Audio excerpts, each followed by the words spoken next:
Welcome to Fall Asleep Smarter, where your mind rests but keeps learning. Tonight, we drift through a story about belief, wealth, and the space between truth and illusion. A man who built a $25 million empire teaching people that thoughts become things. A high school dropout who claimed to transform from broke firefighter to millionaire in a single year. A philosopher without formal training in philosophy.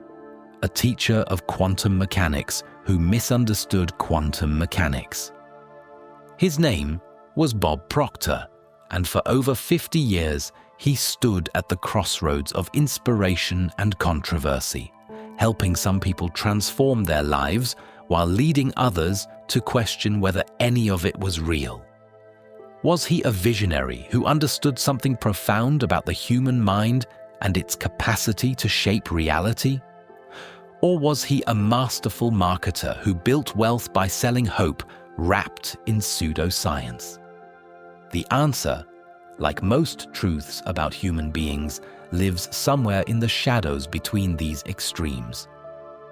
Tonight, we explore not just Bob Proctor's financial empire, but the mystery of a man who believed so deeply in the power of thought that he built his entire existence around it. We examine his money, his mind, and the questions that linger even after his death.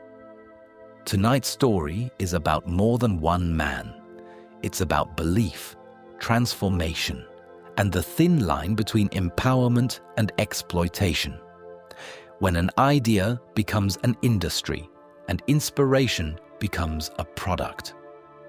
By the time sleep takes you, you'll have traveled through a life that challenges what you believe about success, wealth, and the power of the mind. You'll see both the appeal and the controversy, and a man far more complex than the image he presented. The questions are simple. The answers are not. Before we settle in, let us know in the comments, where are you listening from tonight? Now, breathe slowly. Let your body sink into comfort. Let's begin. The transformation from fire department to financial empire. Bob Proctor's origin story has been told so many times it's achieved the status of legend. Like all legends, it contains truth, embellishment, and the kind of narrative tidiness that rarely exists in actual human experience. But the bones of the story are documented, verified, and in their way, genuinely remarkable. He was born Robert Corlett Proctor on July 5, 1934, in Ontario, Canada. His childhood was unremarkable, his prospects even less so. He enrolled at Danforth Tech after completing 8th grade public school, but his time there was brief and ended in trauma. A bandsaw accident nearly severed his thumb, leaving it dangling and causing an injury he would reference 60 years later, saying, "It still hurt." The injury became a turning point, though not in the inspirational way his later teachings might suggest.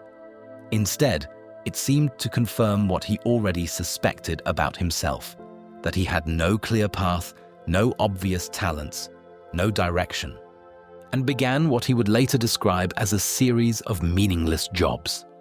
Gas stations, factories, changing tires, lubricating cars, changing oil. He called them exactly what they felt like. Dumb jobs for a young man who didn't know what else to do. For a while, he served with the Canadian Royal Navy, though interestingly, he claimed never to have been on a ship during his service. Shore duty only. Even his military service seemed to reflect his drifting state, his inability to commit fully to any path. By the early 1960s, he had landed at the Toronto Fire Department. He was 26 years old. He was earning $4,000 a year. He owed $6,000 in debt. The mathematics of his situation were simple and suffocating. He was earning less than he owed, with no clear way to reverse the equation. His self-esteem, by his own later admission, was devastatingly low.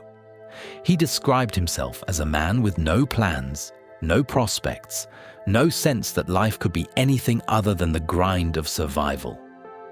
Then came the book. A colleague named Raymond Douglas Stanford handed him a copy of Napoleon Hill's Think and Grow Rich. This detail matters because it wasn't Bob Proctor who sought out the book. The catalyst for his transformation came from outside, from someone who saw something in him that he couldn't see in himself. According to Proctor's own account, everything changed after he read that book. His mind shifted, his focus redirected, his sense of possibility expanded. He quit his job at the fire department despite having no backup plan, no safety net, no reason to believe it would work except for the ideas he'd absorbed from Hill's pages. He started a cleaning services company. This was his first enterprise, launched with no formal education, no business experience, no capital beyond whatever he could scrape together. And according to his own claims, verified by various sources over the years, that company netted him over $100,000 in its first year.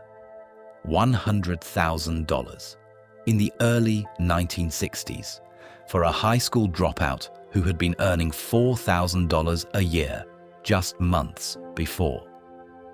This is where the story gets interesting, where belief and skepticism begin their eternal dance. Because on one hand, this transformation is documented. He did start a cleaning company. He did become financially successful relatively quickly. The broad strokes of the narrative check out. But on the other hand, the details remain mysteriously vague. How exactly did he go from firefighter to six-figure entrepreneur in a single year? What was the specific mechanism? What clients did he secure? How did he market his services? What made his cleaning company different from the hundreds of others in the Toronto area? These questions don't get answered in the legend. Instead, the narrative jumps from struggle to success, attributing the transformation almost entirely to a shift in mindset, to the power of positive thinking, to the law of attraction beginning to work in his favor. This pattern would define Bob Proctor's entire career. The emphasis was always on the internal transformation, the change in consciousness, the shift in vibration. The practical mechanics, the actual strategies, the boring details of how wealth gets built remained secondary to the inspirational narrative of mental metamorphosis. Was it real? Almost certainly, to some degree. Did it happen exactly as described? Almost certainly not, at least not entirely. Human success is always more complicated than the stories we tell about it. Bob Proctor's cleaning company success probably involved hard work, long hours, good timing, fortunate connections, and yes, perhaps a shift in confidence that allowed him to sell his services more effectively. But the legend served a purpose. It became the proof of concept for everything he would later teach. If a broke, uneducated, directionless young man could transform his financial reality through the power of thought, then anyone could. The story wasn't just about Bob Proctor, it was about the possibility that existed for everyone listening. This was the beginning of the empire.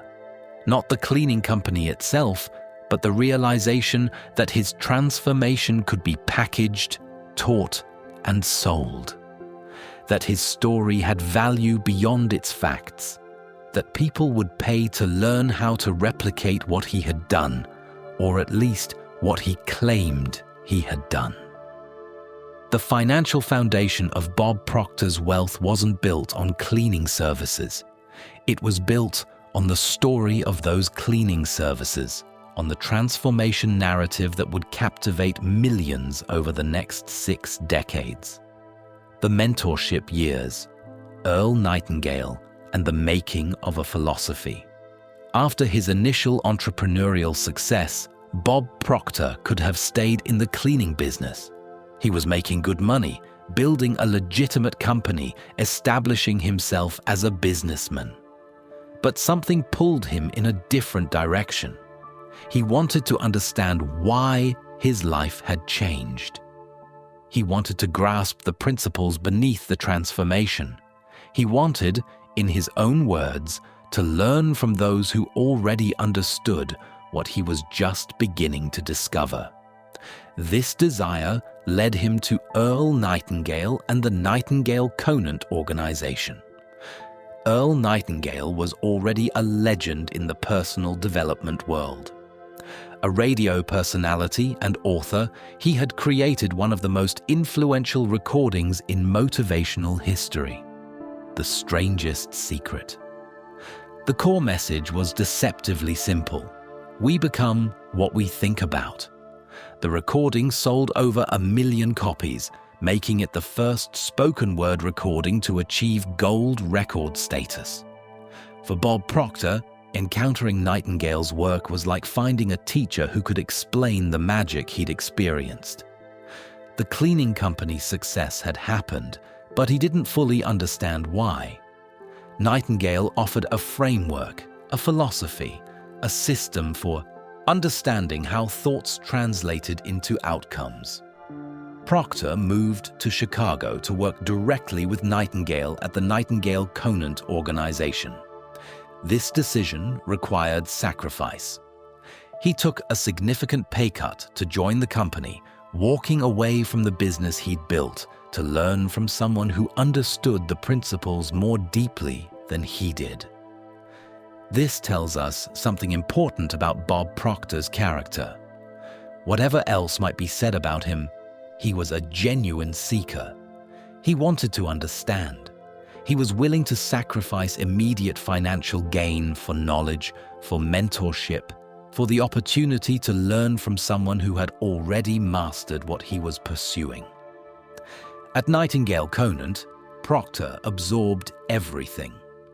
He listened to Nightingale's recordings hundreds, perhaps thousands of times. He studied the work of other thought leaders the company promoted.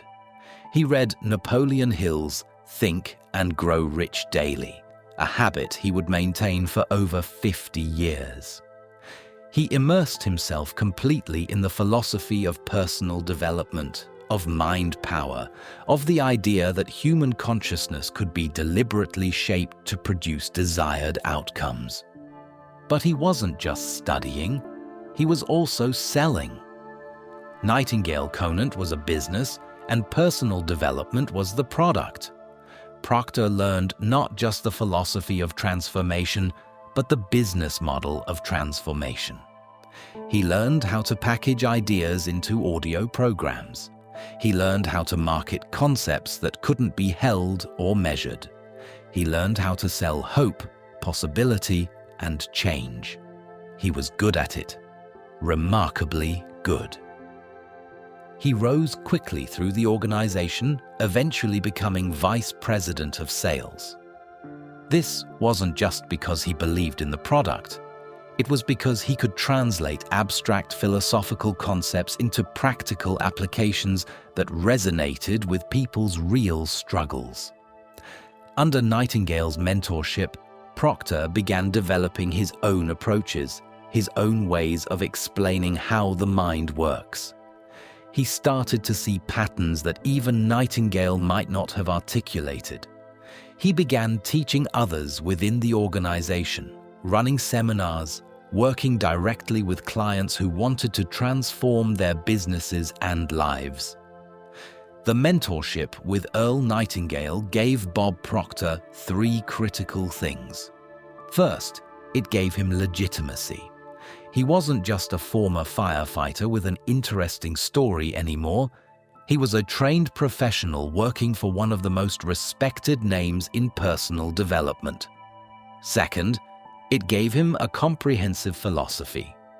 He learned the complete system, not just the fragments he'd gleaned from reading Think and Grow Rich. Third, and perhaps most importantly, it gave him a business model. He saw exactly how the personal development industry worked. He understood the economics of selling transformation. He learned that the product wasn't actually books or recordings or seminars. The product was the feeling of possibility, the sense that change was achievable, the hope that tomorrow could be different from today. By the early 1970s, Proctor had learned everything Nightingale could teach him. He had the philosophy, he had the business acumen, he had the sales skills, he had the credibility. Most importantly, he had his own experiences of transformation that he could share as proof that the principles worked. In 1973, Bob Proctor founded his own personal development company. He was ready to build his empire, to take what he'd learned and create something entirely his own. The mentorship phase was complete. The building phase was about to begin. And the foundation of that empire would rest on a single, controversial idea: that thoughts vibrate at specific frequencies and attract experiences that match those frequencies. That the universe responds to consciousness. That wealth, health, and success aren't earned through traditional means but attracted through proper mental conditioning. Earl Nightingale had taught him that we become what we think about.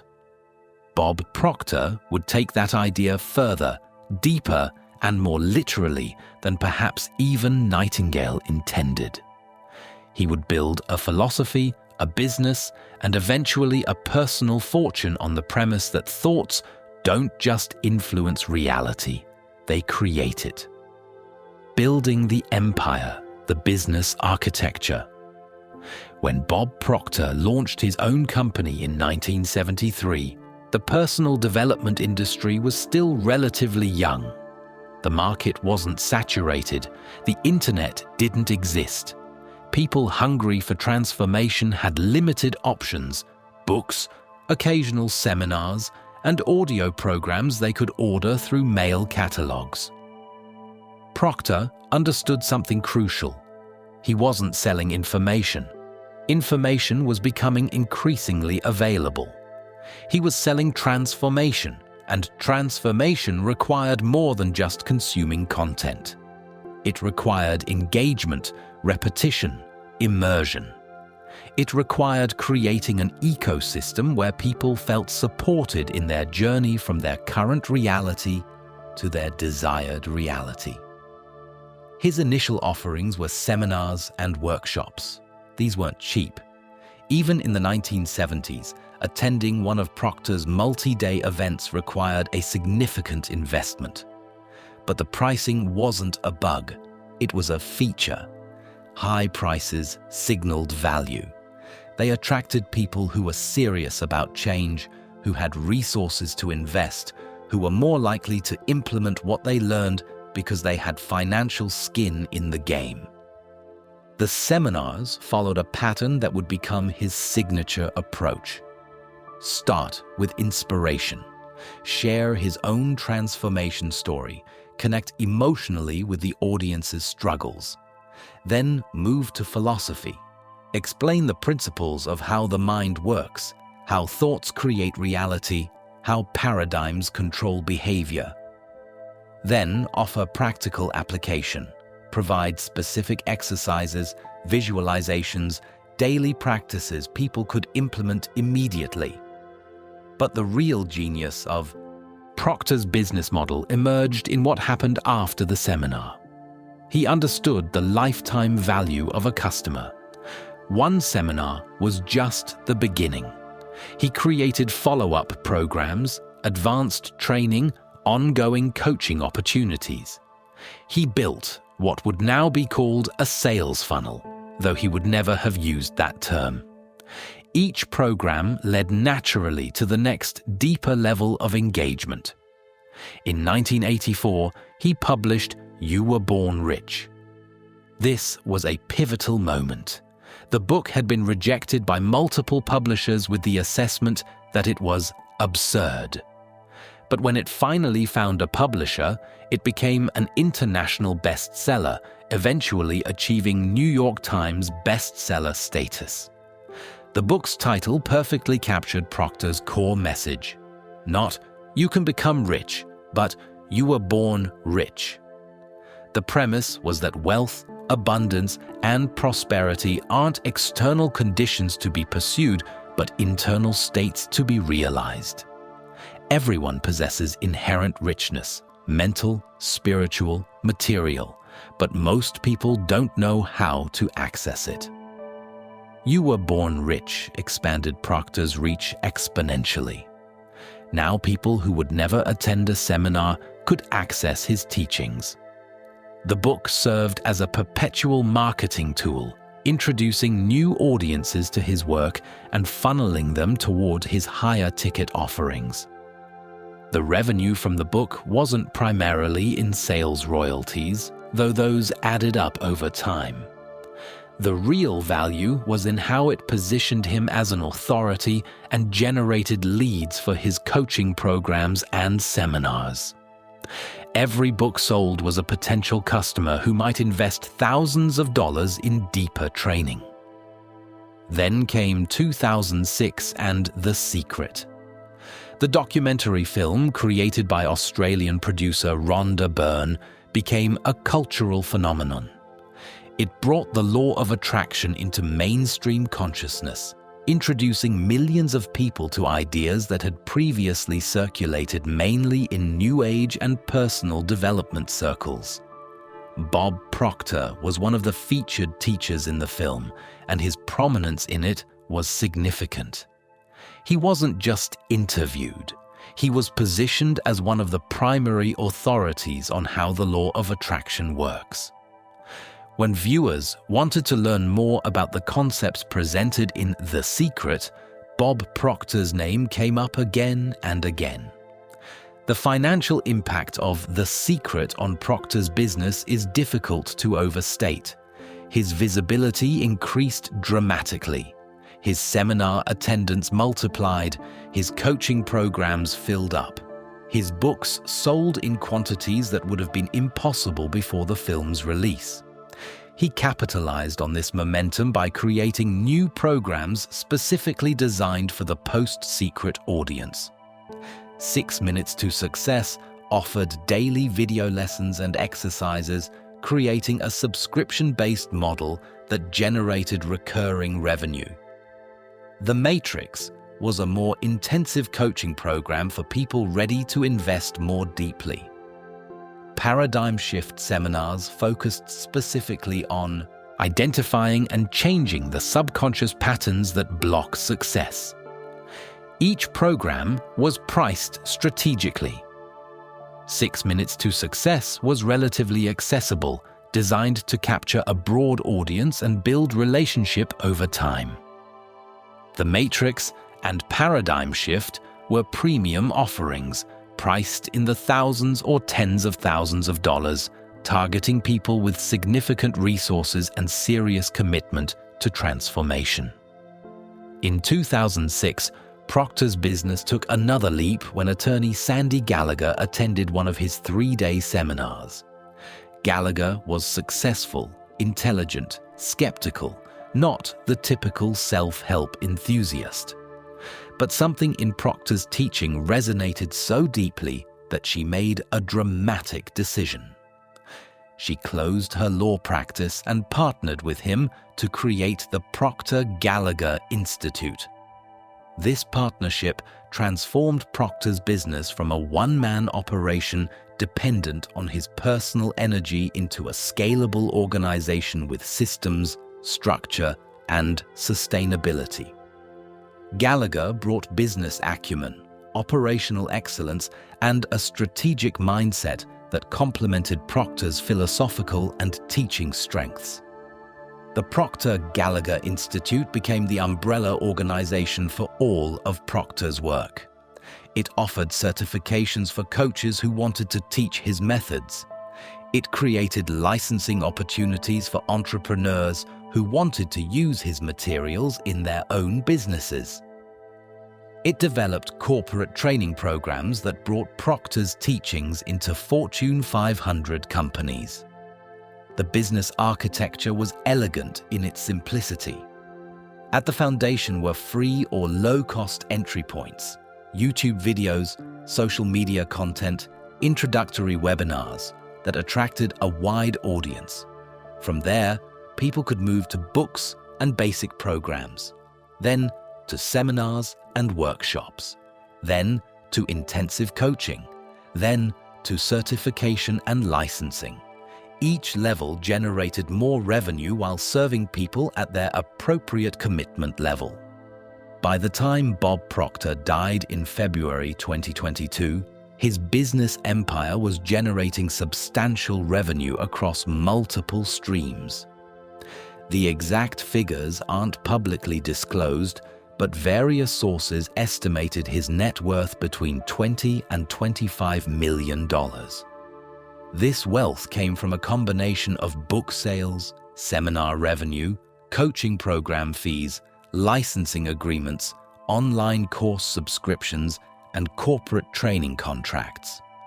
But the wealth wasn't just in what he accumulated. It was in what he built, an organization that could continue operating after his death, spreading his teachings, generating revenue for his estate and his partners, maintaining his legacy. The business model was brilliant because it aligned perfectly with his philosophy. He taught that wealth comes from creating value, from building systems, from thinking in terms of legacy rather than immediate profit. And that's exactly what he did.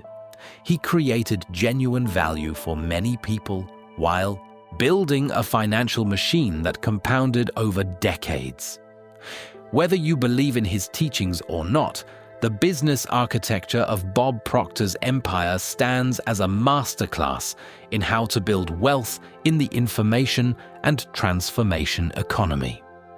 He understood his market, positioned himself expertly, created multiple revenue streams, built systems that scaled, and partnered strategically to expand beyond his personal capacity. The question remains, was the wealth justified by the value created? That depends entirely on whether you believe his teachings actually work, whether the transformation people experienced was real or placebo, whether the philosophy had substance or was just skillfully marketed illusion. But there's no question that Bob Proctor knew how to build an empire. The core philosophy, vibrations, frequencies, and the law of attraction. At the heart of Bob Proctor's teachings lay a set of interconnected ideas that he claimed explained how reality works, how consciousness operates, and how humans can deliberately shape their experience through mental discipline. These ideas were controversial during his lifetime and remain controversial after his death, praised by millions as profound truth and dismissed by scientists as dangerous pseudoscience. Understanding what Proctor actually taught requires moving past both the adulation and the criticism to examine the philosophy itself. The foundation of his system rested on what he called the law of vibration. While most people associated Bob Proctor with the law of attraction, he often emphasized that vibration was the more fundamental principle. According to his teaching, everything in the universe vibrates: matter, energy, thought. Different things vibrate at different frequencies, and these frequencies determine their nature and behavior. Human beings, in this framework, are broadcasting stations. We emit vibrations through our thoughts and emotions. These vibrations travel out into what Proctor called the universal mind, or consciousness, and attract back to us circumstances, people, and events that match our vibrational frequency. Think positively, feel abundant, visualize success, and you vibrate at the frequency of wealth, health, and achievement.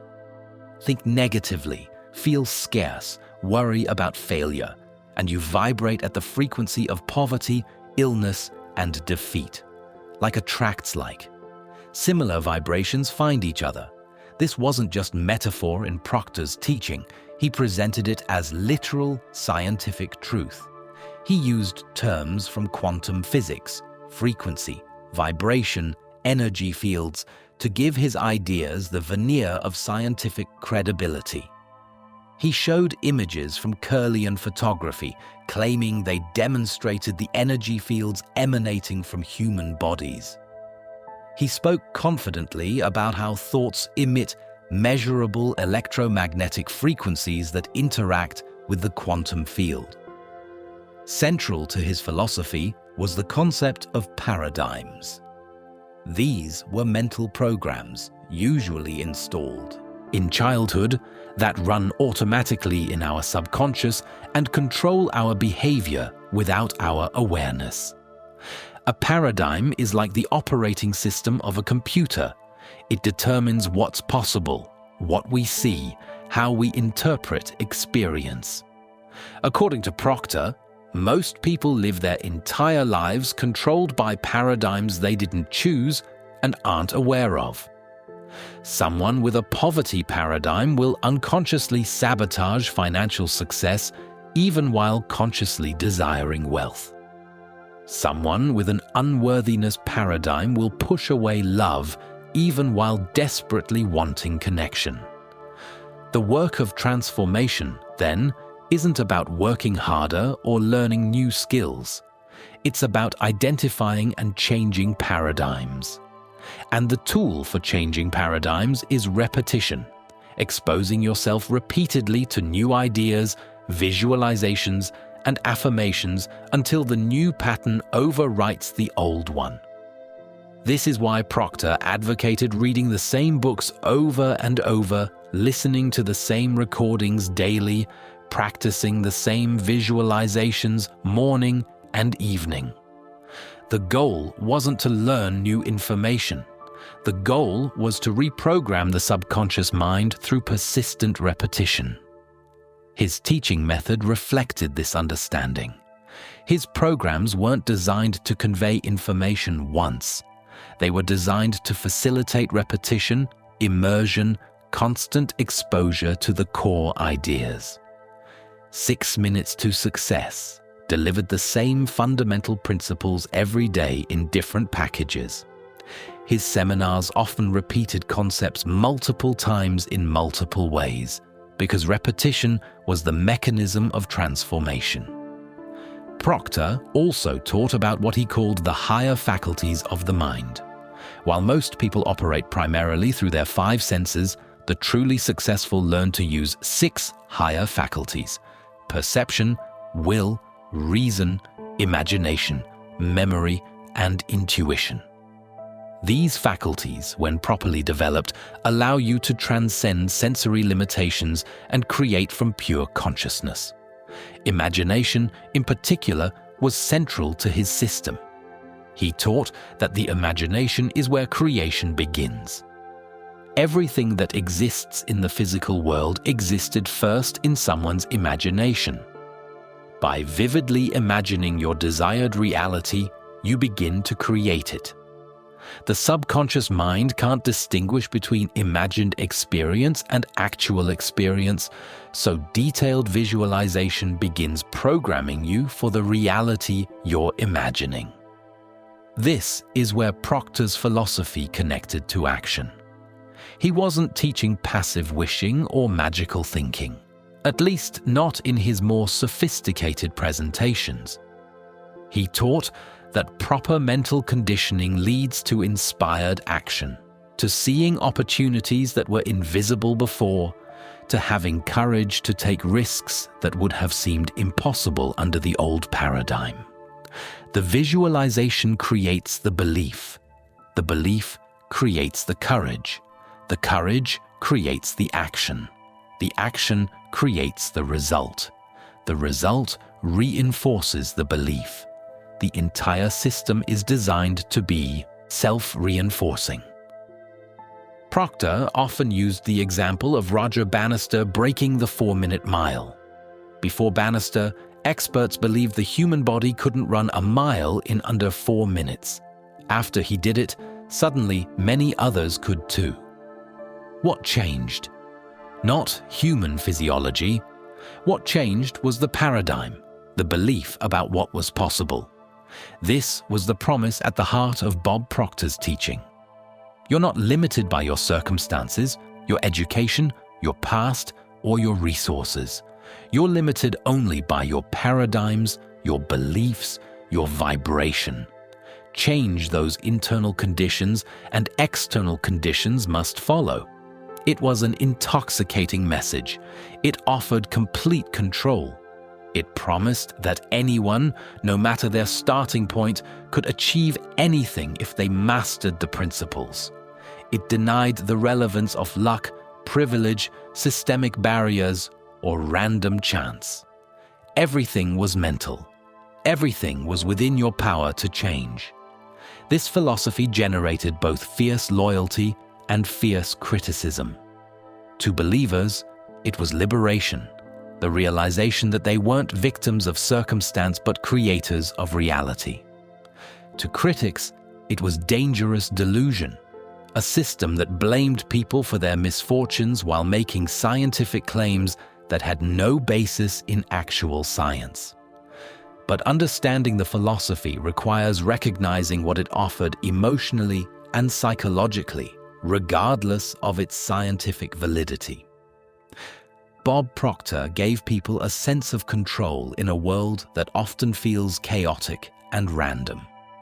He provided a framework for understanding why some people succeed while others struggle. He offered a methodology for transformation that felt actionable rather than abstract. Whether the philosophy was true mattered less in some ways than whether it was useful. And for many people, it was profoundly useful, not because vibrations actually attract circumstances, but because believing they do changed how those people thought, felt, and acted in ways that produced better outcomes. This is the complexity at the heart of Bob Proctor's work. The philosophy may have been scientifically unfounded, but the results people experienced were sometimes genuinely life-changing. The question becomes, does truth matter if the outcome is positive? Can something be both wrong and helpful? These are the questions that haunted Bob Proctor's legacy and that continue to divide people who examine his work. The financial reality, breaking down the 20 to 25 million numbers, tells stories that words sometimes obscure. When we examine Bob Proctor's wealth, variously estimated between $20 and $25 million at the time of his death, we can reverse engineer the economic reality of his empire and understand exactly how belief translated into dollars. Let's start with books. You Were Born Rich, published in 1984, became an international bestseller. While exact sales figures aren't publicly available, international bestsellers in the personal development space typically sell hundreds of thousands to millions of copies over their lifetime. At a conservative estimate of 500,000 copies sold over nearly 40 years, with an author royalty of perhaps $2 to $3 per book, the lifetime revenue from his flagship book alone could have been over $1 million. But Proctor wrote multiple books. The ABCs of Success, The Art of Living, It's Not About the Money, Be a Magnet to Money, The Mission in Commission, and others. Collectively, book sales probably generated several $1 million over his career, though books were never the primary revenue source. They were the gateway drug.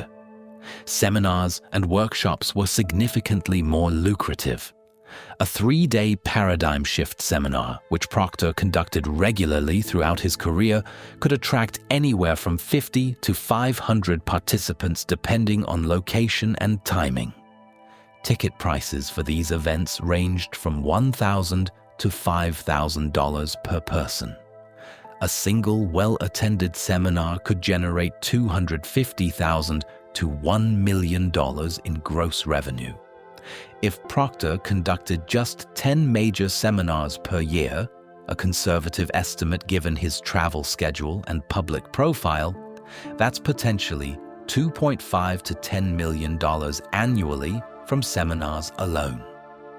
Over a 50-year career, even accounting for smaller operations in earlier years, seminar revenue could easily have reached $50 to $100 million in total gross revenue. Of course, gross revenue isn't profit. Seminars have significant costs: venue rental, staff, marketing, travel, accommodations. But even with a 50% profit margin, seminar income over his career would have been substantial. Then, there were the high-ticket coaching programs. The Matrix program, which offered intensive personal coaching and group mastermind sessions, was priced around $10,000 to $30,000, depending on the level of access. If Proctor had just 100 people enrolled in high-level coaching at any given time, plausible given his global reach, that's $1 to $3 million annually from coaching alone. 6 Minutes to Success, his daily video coaching program, operated on a subscription model. At perhaps $30 to $50 per month, even a modest subscriber base of 5,000 people would generate $1.8 to $3 million annually in recurring revenue. And subscription revenue is particularly valuable because it's predictable and compounds over time. Corporate training and speaking engagements added another revenue stream. Motivational speakers of Proctor's caliber command fees ranging from $25,000 to $100,000 per engagement. If he did 20 corporate events per year, that's another $500,000 to $2 million annually. The Proctor Gallagher Institute, particularly after the partnership with Sandy Gallagher in 2006, created certification and licensing opportunities. Coaches who wanted to teach Proctor's methodology paid significant fees for training and ongoing licensing rights. This created yet another stream of recurring revenue, potentially generating hundreds of thousands to millions of dollars annually, depending on the number of certified coaches. The Secret film, released in 2006, dramatically amplified all these revenue streams. While Proctor's appearance in the film probably didn't generate direct compensation comparable to his primary business activities, the visibility boost was invaluable. His Google search volume likely increased exponentially. His book sales jumped. His seminar attendance grew. His coaching programs filled up. The indirect financial impact of The Secret on his business was probably measured in tens of millions of dollars over the subsequent decade. When you add all these streams together over a 50-year career, $20 to $25 million in accumulated net worth is not only plausible, it's conservative. The gross revenue flowing through his businesses over 5 decades was likely well over $100 million. After business expenses, taxes, and personal living costs, $25 million in accumulated wealth represents solid financial success, but not extraordinary wealth relative to the revenue generated. For comparison, Tony Robbins, another prominent figure in personal development who started his career around the same time, is estimated to be worth over $500 million. Deepak Chopra's net worth is estimated around $80 million. By these standards, Bob Proctor was successful, but not extraordinarily wealthy relative to his peers and the size of his platform. This suggests a few things. First, that Proctor actually practiced some of what he preached about reinvesting in his business and his mission rather than extracting maximum personal wealth. Second, that despite the sometimes cynical characterization of him as a pure con artist, he wasn't operating with the ruthless profit maximization you'd expect from someone running a pure scam. Third, that the business model, while profitable, had real costs associated with delivering actual value to customers. The financial reality also reveals something about who was paying and why. These weren't primarily poor, desperate people spending their last dollars on false hope. High-ticket coaching programs and multi-thousand-dollar seminars require attendees with disposable income. Bob Proctor's customer base included successful professionals, entrepreneurs, and business owners who wanted to reach the next level, not destitute people looking for magic solutions to poverty. This matters because it shifts the ethical calculation. Selling expensive transformation programs to people with resources who can afford the investment and who may get value even if the philosophy is scientifically questionable is different from exploiting vulnerable people in desperate circumstances. The financial breakdown also shows that Proctor built wealth the way business experts advise: multiple revenue streams, recurring revenue, scalable products, strategic partnerships, long-term relationship building. Whether or not his philosophy was sound, his business execution was sophisticated.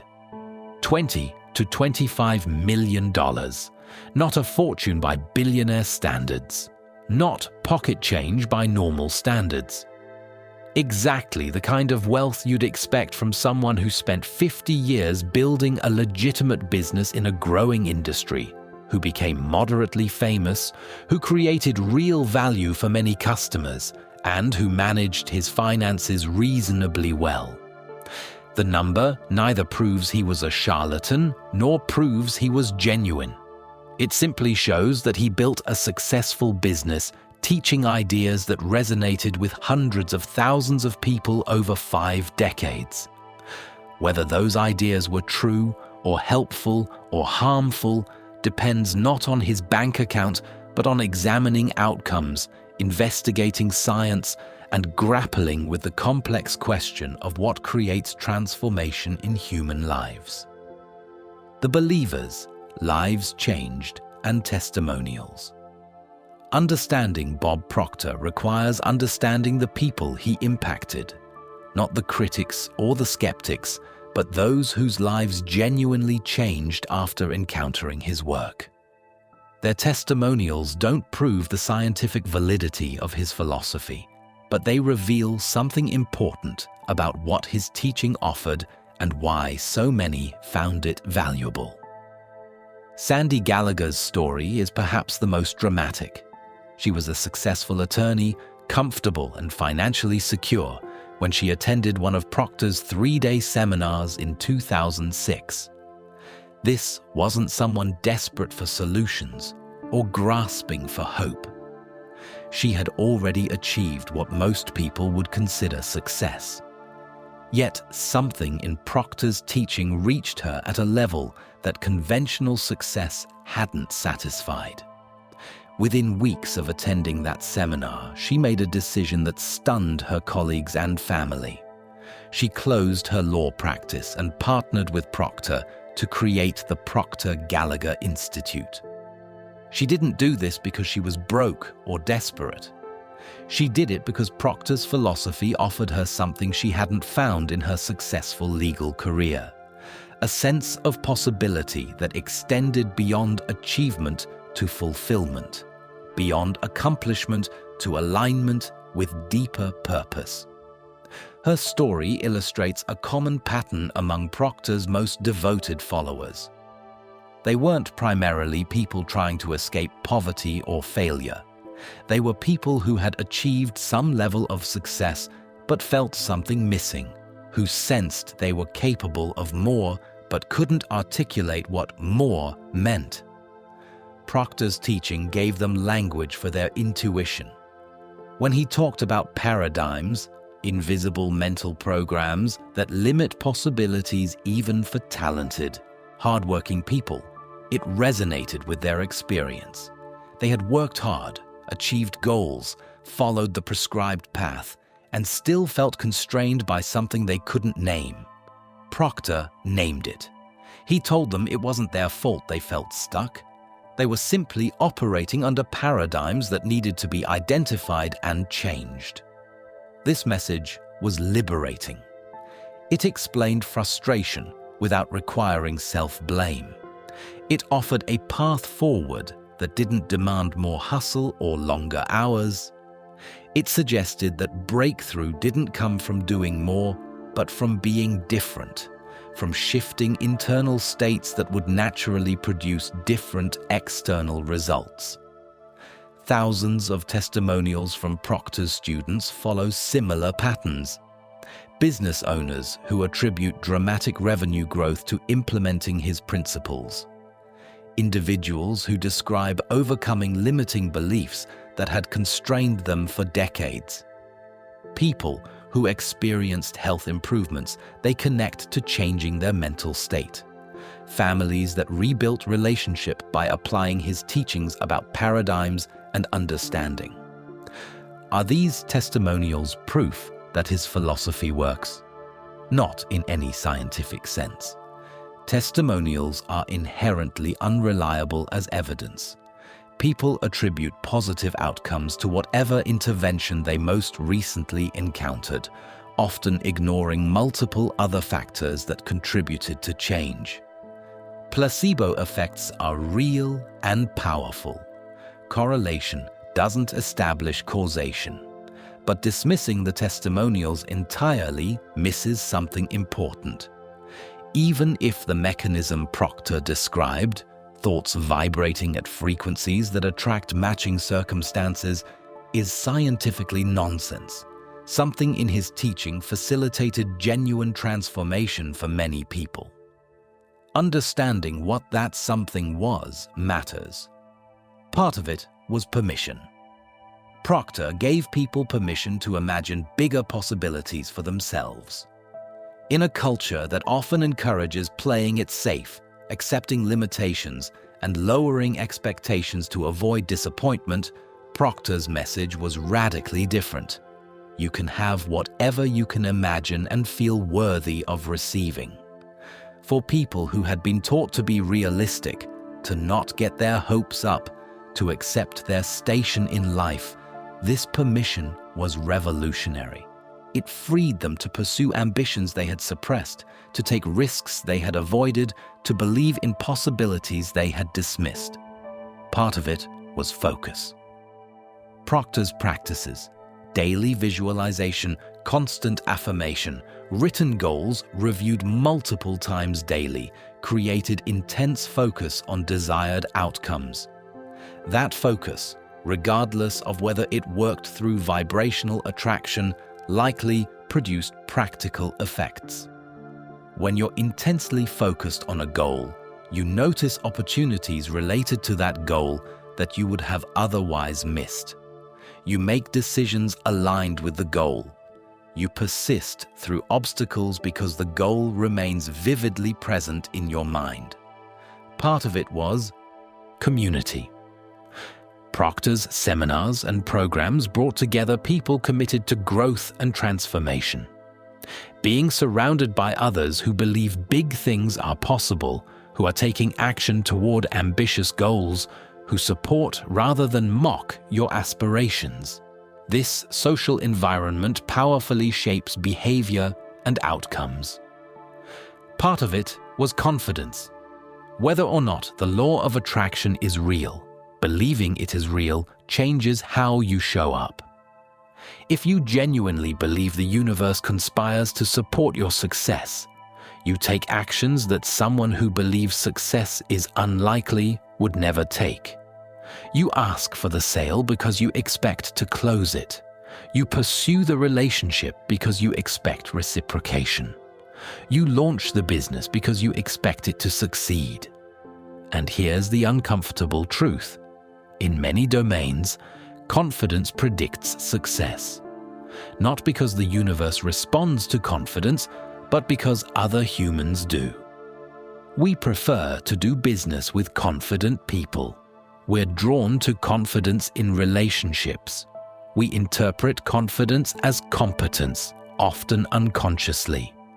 So even if Proctor's philosophy was scientifically wrong about how the universe works, it may have been pragmatically correct about how to create desired outcomes in a social world where confidence, focus, and persistent action matter enormously. The believers don't care about the scientific criticisms because they're measuring by a different standard. Did my life improve? For many of them, the answer is yes, whether that improvement came through the mechanisms Proctor described or through entirely different mechanisms that his teaching accidentally activated doesn't change their experience of transformation. This creates an interesting paradox. You can acknowledge that someone's philosophy is scientifically unfounded, while simultaneously acknowledging that many people genuinely benefited from believing it. You can hold both truths at once. The mechanism is nonsense, and the outcomes were sometimes remarkable. This is the complexity that simple dismissals of Bob Proctor as a fraud miss. He wasn't selling sugar pills and claiming they cured cancer. He was selling a belief system that, for whatever reason, helped many people achieve goals, overcome limitations, and create lives they found more satisfying. The ethical question isn't whether some people benefited. The ethical question is whether the harm to others, those who blamed themselves for poverty or illness because they weren't thinking positively enough, outweighed the benefit to those who found the philosophy empowering. It's a question without an easy answer. The critics, pseudoscience, and controversy. For every person whose life Bob Proctor transformed, there were scientists, skeptics, and critics who saw his work as dangerous pseudoscience dressed in motivational language. Understanding their critiques is essential to seeing the full picture of his legacy. The scientific criticisms of Proctor's teachings were numerous and devastating. Start with his use of quantum physics. Proctor frequently invoked quantum mechanics to explain how thoughts create reality, suggesting that the observer effect in quantum physics proves that consciousness shapes the material world. But physicists were quick to point out that he fundamentally misunderstood quantum mechanics. The observer effect refers to how measurement affects subatomic particles, not how thinking affects macroscopic reality. There is no mechanism by which human thoughts could influence quantum phenomena in ways that translate to attracting money, relationships, or health. The connection Proctor drew between quantum physics and the law of attraction was, in the words of multiple physicists, based on coincidental similarities of language rather than actual scientific principles. Then there was his use of Kirlian photography. Proctor used these images in his marketing materials, suggesting they demonstrated the energy fields emanating from human bodies.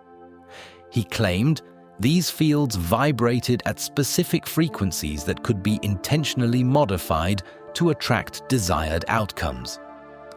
But Kirlian photography, while producing visually striking images, doesn't actually capture energy fields or auras. It captures corona discharge, electrical activity on the surface of an object photographed in a high-voltage electric field.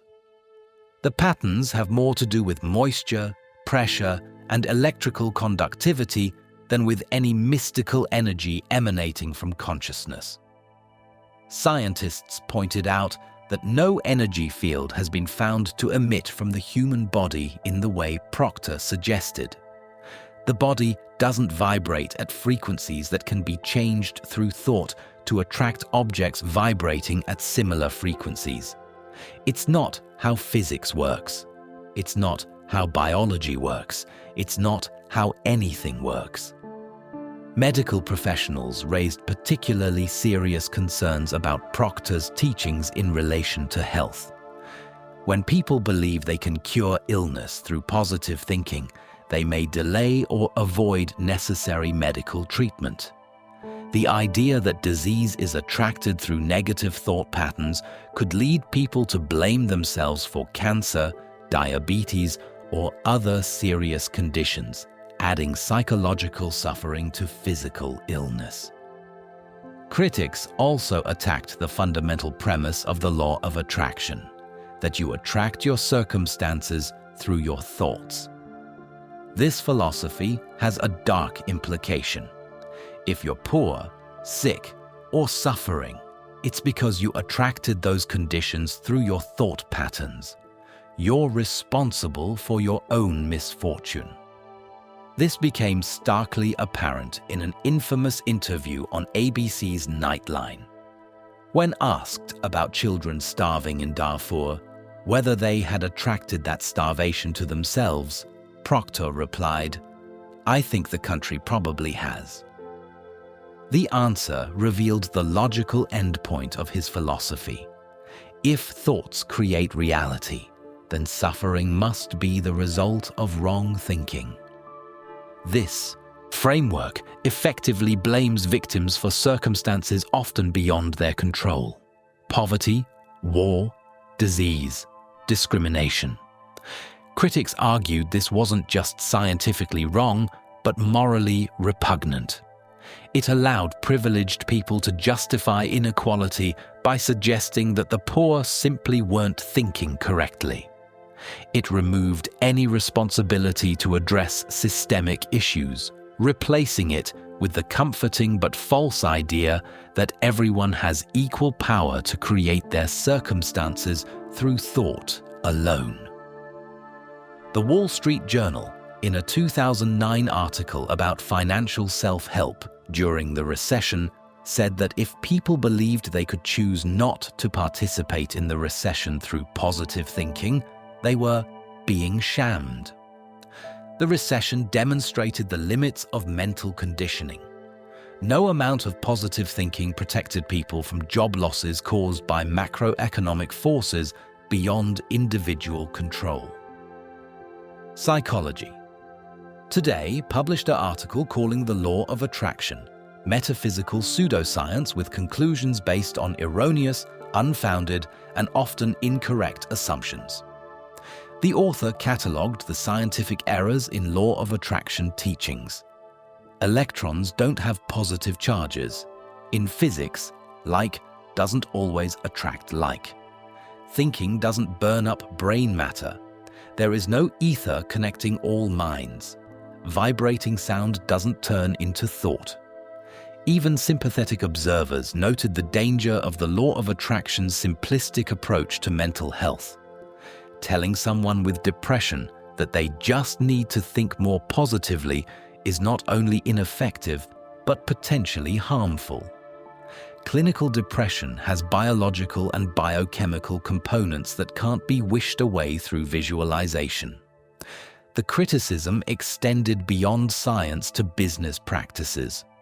Some observers noted that Proctor's high-ticket programs created a dynamic where people who didn't achieve results might be told they simply weren't applying the principles correctly, rather than considering that the principles themselves might be flawed. This created a self-sealing belief system. If it works, the philosophy is validated. If it doesn't work, the student is blamed for insufficient belief or incorrect application. Critics also pointed out the survivorship bias in testimonials. The people who achieve success after attending Proctor's seminars are visible and vocal. The people who invested thousands of dollars and achieved no results tend to fade into silence, embarrassed by their failure and reluctant to admit they wasted money on something that didn't work. The question became, how many people benefited versus how many were harmed? How many success stories justified the cost to those who blamed themselves for poverty or illness because they couldn't master Proctor's techniques? Scientific American, the New York Times, and multiple academic publications questioned the entire premise of the law of attraction. They called it an illusion of knowledge, the false sense of understanding that comes from explanations that sound profound but lack actual evidence or mechanism. Yet, despite all this criticism, despite the scientific community's near-unanimous dismissal of his core philosophy, Bob Proctor's influence continued to grow. His programs filled, his books sold, his videos went viral. Millions of people believed, practiced, and attributed positive life changes to his teachings. This disconnect between scientific consensus and popular belief is itself fascinating. It suggests that people don't primarily choose belief systems based on scientific validity. They choose based on what provides meaning, hope, and actionable pathways to desired outcomes. The critics were right about the science. But they may have been missing something about human psychology, about what people actually need to create change in their lives, about the role of belief as a catalyst for action. Bob Proctor was scientifically wrong about almost everything, but was he practically wrong? The answer depends on how you measure and measured by what standard. The paradox, sound advice, wrapped in questionable science. Here's where Bob Proctor becomes genuinely interesting and where simple judgments, fraud or visionary, break down. When you strip away the pseudoscientific framework, much of what he taught aligns with legitimate psychological research about human motivation, behavior change, and goal achievement. Consider his emphasis on repetition and daily practice, the specific claim that repeating affirmations changes your vibrational frequency is nonsense, but the underlying practice isn't. Psychological research on habit formation, neural plasticity, and behavioral conditioning supports the idea that consistent daily practice rewires neural pathways and changes automatic responses. When Proctor told people to read their goals multiple times daily, to visualize desired outcomes with intense emotional engagement, to practice affirmations until they became automatic, he was describing something that actually works, just not for the reasons he claimed. He was describing the science of habit formation and cognitive conditioning, even though he wrapped it in language about vibrations and energy fields. The same is true for his teaching on paradigms. The term itself comes from psychology and philosophy, though Proctor used it in his own particular way. When he talked about unconscious mental programs that control behavior, he was describing something that cognitive psychologists would recognize: automatic thought patterns, cognitive schemas, unconscious biases that shape perception and action. His solution, identifying these patterns and deliberately working to change them through awareness and repetition, actually maps onto legitimate therapeutic approaches like cognitive behavioral therapy. The mechanism isn't vibrational attraction, it's neuroplasticity and cognitive restructuring. But the practice is remarkably similar. His emphasis on visualization also has research support, though again, not for the reasons he claimed. Visualization doesn't work by attracting circumstances through matching vibrational frequencies. It works by creating mental rehearsal that improves actual performance, by programming the reticular activating system to notice opportunities related to visualized goals, and by increasing motivation and confidence. Athletes use visualization to improve performance. Surgeons mentally rehearse procedures. Successful people in many domains engage in vivid imagination of desired outcomes, not because the universe responds to their visualization, but because their brains do, priming them to execute actions aligned with imagined outcomes. Proctor's teaching about focus and attention is absolutely consistent with cognitive science. When you focus intensely on a goal, your brain becomes attuned to information related to that goal. You notice things you would have previously overlooked. This isn't mystical, it's how attention and perception work. The reticular activating system, a bundle of nerves in the brain, filters the overwhelming amount of sensory information constantly bombarding you, allowing only relevant information into conscious awareness. When you decide something is important, like a specific goal you're pursuing, your reticular activating system adjusts its filters, making you more likely to notice opportunities, resources, and connections related to that goal. This creates what can feel like magical synchronicity. You start thinking about starting a business, and suddenly you seem to encounter entrepreneurs everywhere, hear about helpful books, get invited to relevant events. It's not the universe responding to your vibration. It's your brain responding to your focus by allowing relevant information past the filter.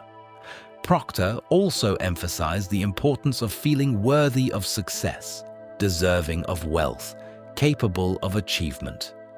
Again, the mechanism he described, raising your vibration to match desired outcomes, is pseudoscientific. But the psychological principle is sound.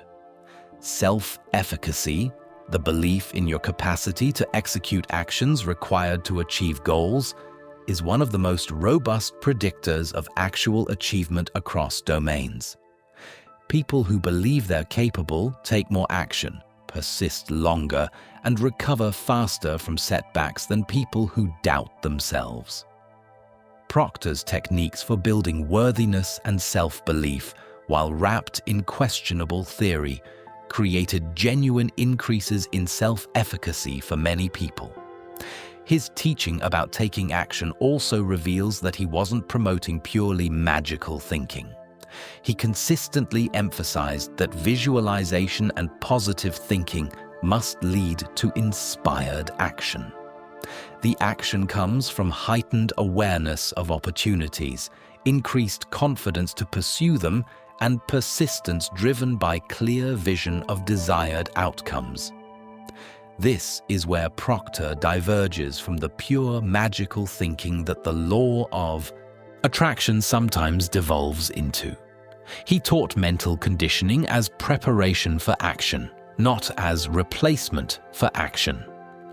The problem is that this nuance was often lost in the marketing, in the simplified versions of his teaching, and in how followers interpreted and applied his work. The paradox is real.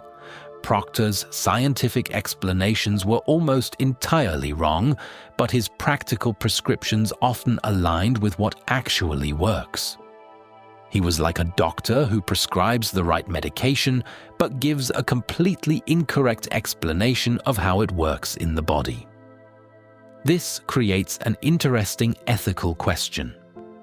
Is it wrong to teach practices that work if you misrepresent how and why they work? Some would say yes, truth matters, and misinformation is harmful even when the practical outcomes are positive. Others would argue that what matters is results, and if pseudoscientific language makes useful practices more accessible and motivating for some people, the net effect is positive. This paradox also explains why both the believers and the critics can present compelling evidence for their positions. Believers can point to real changes in their lives after implementing Proctor's practices. Critics can point to the scientific invalidity of his explanations. Both are correct, and that's what makes judgment difficult. Psychology research on belief and placebo effects suggests that sometimes belief itself is therapeutic, regardless of whether the belief is factually correct. If believing your thoughts vibrate at frequencies that attract success makes you more confident, focused, and persistent, the factual incorrectness of the belief may be less important than its functional utility. This doesn't mean anything goes or that truth is irrelevant. The potential harms of Proctor's philosophy, victim blaming, delayed medical treatment, false hope sold at high prices, remain real concerns. But it does mean that simple categorization of him as either charlatan or visionary misses the complexity. Bob Proctor was teaching legitimate practices wrapped in illegitimate science. He was genuinely helping some people while potentially harming others. He believed his own philosophy. That much seems clear from his consistency over 50 years. But his beliefs were a mixture of useful insights and fundamental misunderstandings of how reality works. The paradox doesn't resolve cleanly. We're left with the uncomfortable truth that reality is messy, that wrong beliefs can produce right actions, that someone can be simultaneously helpful and misleading, genuine and deluded. This is the space where Bob Proctor lived, in the gap between what science knows and what people need to believe to change their lives. Whether that gap was one he cynically exploited or one he sincerely tried to bridge with the tools he understood is perhaps the final mystery. The legacy question. Visionary or illusionist? Bob Proctor died on February 3, 2022, at 87 years old. The press release from the Proctor Gallagher Institute stated simply that his death was due to natural causes. The man was gone, but the empire he built continued operating, spreading his teachings, generating revenue, influencing new audiences. What remains, after a life like his concludes, is the question of legacy. How should Bob Proctor be remembered? What impact did he actually have?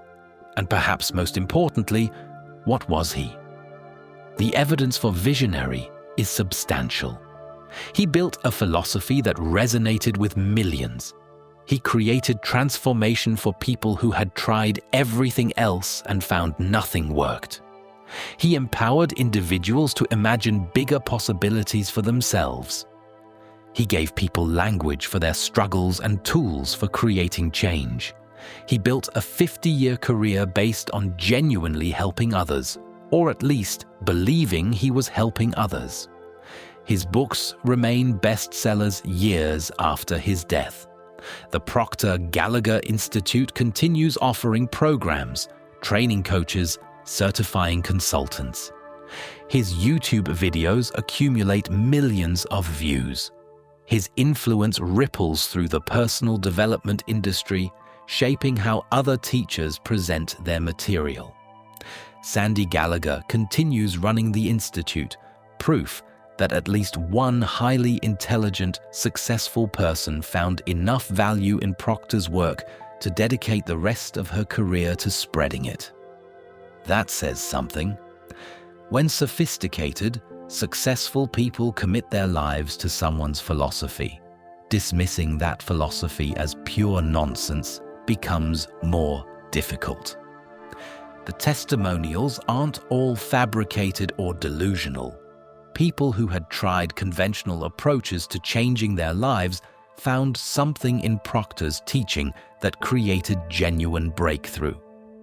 The business owners who transformed their revenue, the individuals who overcame limiting beliefs, the families who repaired relationships, these outcomes were real, even if the mechanism Proctor described wasn't. He also demonstrated remarkable consistency. 50 years teaching essentially the same philosophy.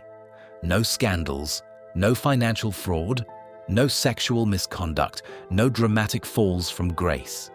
He married once, stayed married, raised a family. He reinvested in his business and his mission rather than extracting maximum personal wealth. He showed up year after year, teaching what he believed with apparent sincerity. But the evidence for illusionist is equally compelling. His core philosophy was scientifically unfounded. His explanations of how reality works were wrong at fundamental levels. He misused terms from physics, misrepresented research, and taught ideas that had been thoroughly debunked by the scientific community. His teachings had potential for harm. People who blamed themselves for poverty or illness because they couldn't master positive thinking. Individuals who delayed necessary medical treatment because they believed they could heal through mental conditioning alone. Families who invested thousands of dollars in programs that didn't deliver results, but blamed themselves for the failure. The high prices of his programs could be seen as exploitative. Yes, many students had resources and got value, but some people who couldn't afford it invested anyway, hoping for transformation that never came. The business model relied on perpetual hope. If this program doesn't work, maybe the next level will. His response to the Darfur question revealed the moral weakness of his philosophy. Suggesting that a country experiencing genocide had attracted that suffering through collective thought patterns isn't just scientifically wrong, it's morally bankrupt. It's victim blaming at a massive scale, removing any sense of responsibility to address systemic injustice. The selective presentation of testimonials, the survivorship bias in success stories, the self-sealing nature of the philosophy. If it works, I'm right. If it doesn't, you applied it wrong. These are hallmarks of systems designed to resist falsification and maximize revenue regardless of actual effectiveness. So, which was he? Visionary or illusionist? The uncomfortable answer might be both and neither. He was a genuine believer in a fundamentally flawed philosophy who built a financially successful business by teaching that philosophy to people who sometimes benefited despite its scientific invalidity. He was someone who found practices that worked for him, developed explanations for why they worked that were incorrect, and then spent 50 years teaching both the practices and the explanations without distinguishing between them. He was a man shaped by his own transformation who generalized his specific experience into universal principles that didn't actually generalize. His cleaning company's success at 26 became proof that thoughts create reality, when it might simply have been proof that confidence, focus, and hard work produce results in business. He was someone operating at the intersection of legitimate psychology and pseudoscience, packaging useful practices in frameworks that violated scientific understanding but resonated with people's desire for control, meaning, and simple explanations. Perhaps the most honest assessment is that Bob Proctor was profoundly human, a mixture of wisdom and delusion, helpful insight and harmful misinformation, genuine care for others and obliviousness to potential harm, sincere belief in demonstrably false ideas. His legacy will be debated for years. Some will point to the millions who found his work transformative, Others will point to the scientific community's consensus that his core teachings were pseudoscience. Both groups will be right about what they're measuring. What seems clear is that simple verdicts miss the complexity. He wasn't a pure fraud. He believed what he taught, lived according to his principles, and genuinely helped many people. But he wasn't a visionary in the sense of seeing truths that science hadn't yet discovered. The scientific consensus is clear that his understanding of how reality works was fundamentally incorrect.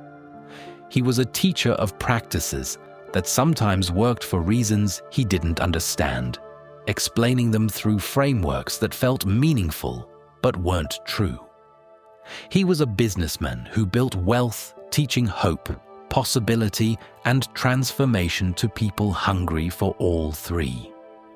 He was a believer in ideas that made him feel powerful in a world that often makes us feel powerless. And perhaps that's the final answer to the legacy question. Bob Proctor will be remembered as a reflection of human complexity, the way we sometimes stumble toward helpful practices through flawed thinking, the way sincere belief doesn't guarantee truth, the way good intentions don't eliminate potential harm. He'll be remembered as someone who mattered to millions, whether that mattering came through genuine wisdom or simply through the placebo effect of believing someone understood how to unlock human potential. He'll be remembered as a question more than an answer, a case study in the complicated relationship between belief and reality, between what's true and what's useful, between helping and misleading. And he'll be remembered as someone who lived fully according to his beliefs, building a life and a legacy that embodied his philosophy, for better and worse, leaving us to decide what that legacy ultimately means. Closing. What Bob Proctor's story reveals. As you drift here now, breathing slowly, feeling the gentle pull of sleep beginning to take hold, consider what Bob Proctor's story reveals about belief, wealth, and the strange territory where they intersect. His life poses uncomfortable questions about truth and effectiveness. Can something be scientifically wrong, but pragmatically right? Can belief in nonsense produce genuine transformation? Does the mechanism matter if the outcome is positive? These aren't just questions about Bob Proctor. They're questions about human nature, about how we create change in our lives, about what we need to believe to take action toward our goals. Science tells us his philosophy was wrong, but science also tells us that belief shapes behavior, that confidence predicts outcomes, that focus directs attention, that visualization primes performance. So even wrong beliefs about how reality works can activate mechanisms that produce real results. This is the paradox at the heart of personal development, self-help, and transformation work. The methods that work often work for reasons the teachers don't fully understand. The explanations that motivate people to apply those methods aren't always scientifically accurate. And sometimes that's okay, and sometimes it's dangerous, and distinguishing between those situations is harder than we'd like to admit. Bob Proctor's financial success proves something, though perhaps not what his followers think it proves. It demonstrates that you can build substantial, wealth-teaching ideas that resonate with human longing for control, meaning, and possibility. It shows that hope is valuable, that people will invest significantly in feeling empowered, that belief systems offering simple explanations for complex challenges have market appeal. But does his wealth prove his philosophy works? Not really.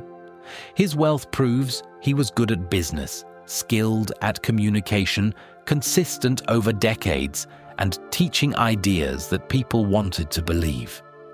Those are different claims than thoughts vibrate at frequencies that attract circumstances. The $25 million doesn't validate the law of attraction. It validates the business model of teaching the law of attraction. What Bob Proctor's story ultimately reveals is the complicated nature of influence, impact, and intention. He appears to have genuinely believed what he taught. He dedicated his life to spreading ideas he thought would help people. He created programs with the sincere goal of transformation. By most measures, he was not a cynical con artist deliberately misleading people for profit. But sincere belief in false ideas can cause real harm. Good intentions don't eliminate negative consequences, and building wealth teaching philosophy that may help some while misleading others raises ethical questions that don't have clean answers. Perhaps the lesson is humility, recognition that we don't fully understand how transformation happens, that belief and reality have complicated relationships, that certainty about complex questions is usually unwarranted. Bob Proctor was certain, absolutely, completely certain, that he understood how the universe works, how the mind operates, how reality responds to consciousness. That certainty made him confident, compelling, influential. It also made him wrong about fundamental aspects of his philosophy. The tragedy and the triumph of his life are inseparable. He helped millions by teaching them practices that worked for reasons he misunderstood. He built an empire on ideas that science rejects, but that gave people hope, focus, and impetus to change. He was simultaneously wise and deluded, helpful and harmful, genuine and misleading. As sleep takes you deeper now, let these questions rest without needing resolution. Bob Proctor's life doesn't provide clear answers. It provides a mirror showing us the complexity of human belief, the power of conviction, the strange alchemy through which wrong ideas sometimes produce right actions. His legacy lives in the people he influenced, in the debates his work continues to generate, in the uncomfortable questions he forces us to confront about truth, belief, and transformation. Was he a visionary who saw beyond conventional understanding to grasp deeper truths about consciousness and reality? Was he an illusionist who built wealth selling pseudoscience to people hungry for simple solutions to complex challenges? Or was he simply human, flawed, sincere, helpful in some ways, and harmful in others, believing deeply in ideas that felt true but weren't, building a life that mattered even if the foundation was shaky? The mystery remains. Bob Proctor's story doesn't resolve into simple judgment. It stays complex, contradictory, challenging our desire for clear verdicts about complicated lives. And perhaps that's the final gift his story offers. Not certainty, but curiosity. Not answers, but better questions. Not proof that his philosophy was right or wrong, but recognition that the space between helping and misleading, between wisdom and delusion, between vision and illusion, is narrower and stranger than we usually admit. If you found value in this exploration tonight, consider subscribing to Fall Asleep Smarter. Not because you need to agree with any particular verdict about Bob Proctor, but because examining lives like his, complicated, influential, controversial, helps us think more clearly about belief, wealth, and what it means to live according to convictions that may or may not be true. Share this with someone wrestling with questions about personal development, self-help, or the promises of transformation offered by charismatic teachers. The conversation matters more than the conclusion. Rest now. Let these ideas settle into the spaces between thought and sleep.